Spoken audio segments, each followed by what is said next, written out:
All clear has just sounded, and it's starting to get first light.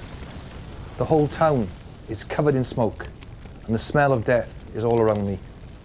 Fires have been raging all around amongst the bits of snow that is still lying around the ground.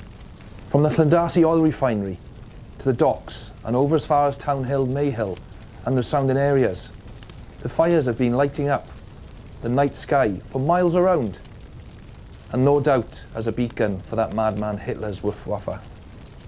It wasn't the first attack that our town had been subject to. There was a series of raids in the summer of 1940 and the autumn of 1940.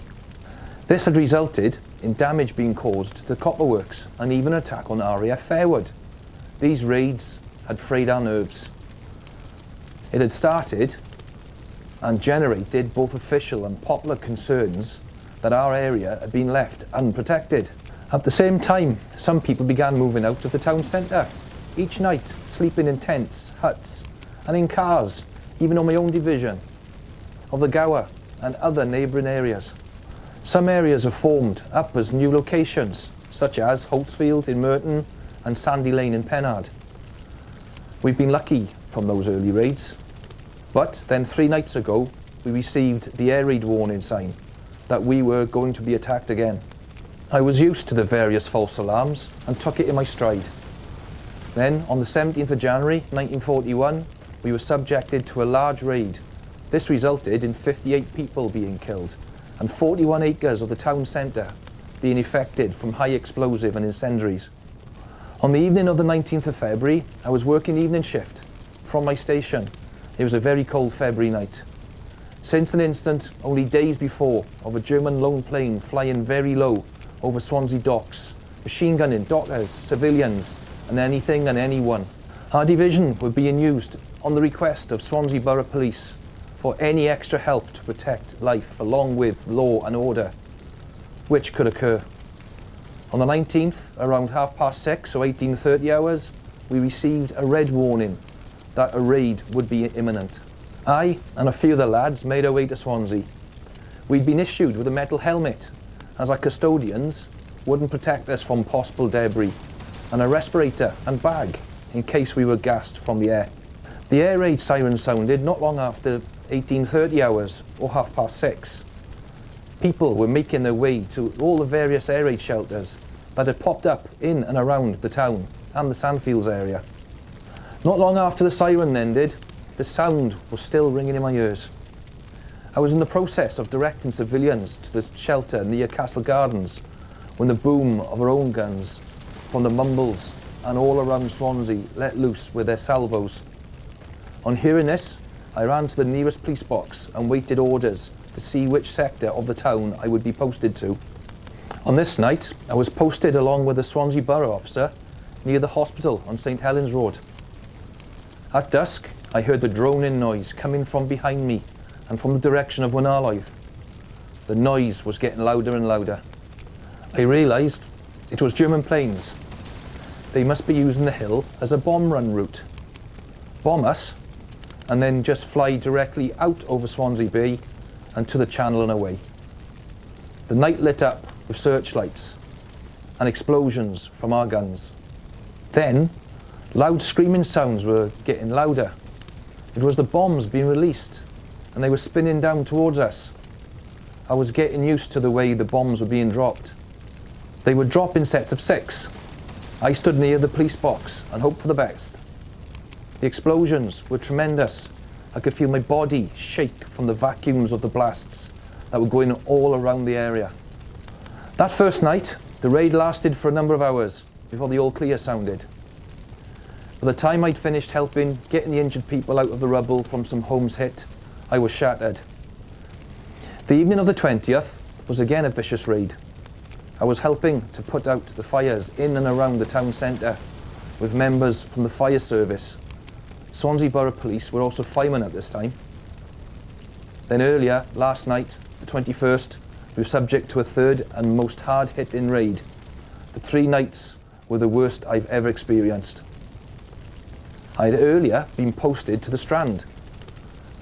There was located a makeshift mortuary. There was a constant flow of casualties being brought in and from over the damage-ravaged area. I was crying inside and hurting. However, I could not show it and tried to be strong for the families looking for the loved ones. Earlier, I saw in the dusk light the smoke rise into the air over Llandarcy, and the flames were burning very fiercely.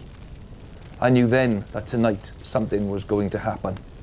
I walked around many properties, warning everyone that when the siren sounded, they were to make their way to the nearest shelter or get into the Andersons in the rear gardens. I even had to show a young mother on how to fit her baby into a gas-proof black rubber respirator in case of possible gas attack. The mother did not wish to place the baby in the respirator, and the baby refused to go inside.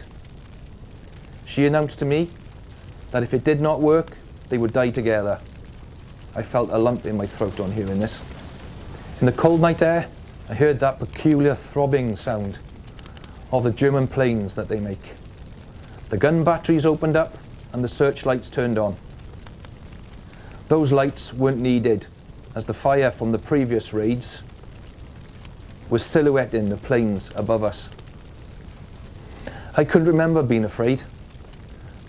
That night, they dropped thousands of incendiaries and even flares which would be falling from the sky slowly. These lit up the whole town and the hill. There were also landmines falling. These were being dropped by parachute. When these blew up, the whole building would disappear, the force of which also pushed my helmet back. The one which landed near you, you never heard the bang. It was only a very loud thump. The drop was in sets of 6. The whistle would sound and then explode. One set, I counted 4 drop in and not 6. These 2 I knew would be unexploded. I ran to the police box and reported it to inform the bomb disposal lads. The air was filled with brick dust and smoke. I had real difficulty in breathing at times.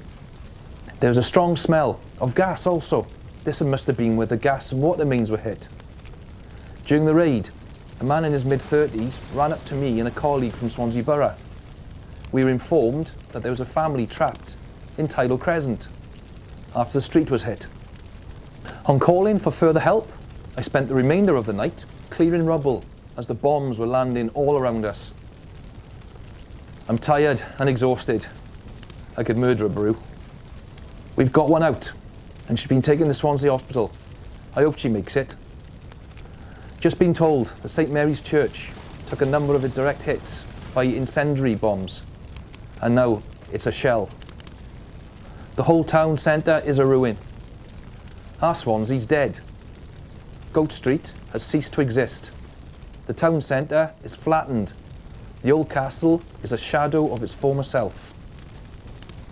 From the 19th to this morning, the 22nd, it has now been clear the German aim was to destroy the docks, the railway station and the copper industry, as well as the oil refinery. Well, they've certainly done that and more. The morale, however, I've noticed is undoubtedly good. Practically no grumbling. We've already been used to the terrors of being bombed and the damage, disruption and the tiredness that is inflicted. All we can do is make the best of it and move on and eventually rebuild. During the 3 night splits between the 19th of February and the 21st of February 1941, more than 30,000 incendiary bombs were dropped, leaving 575 businesses' premises burnt out, 282 houses demolished, and 11,084 damaged. The human cost was devastating. 227 people were killed, 37 of them under the age of 16 years.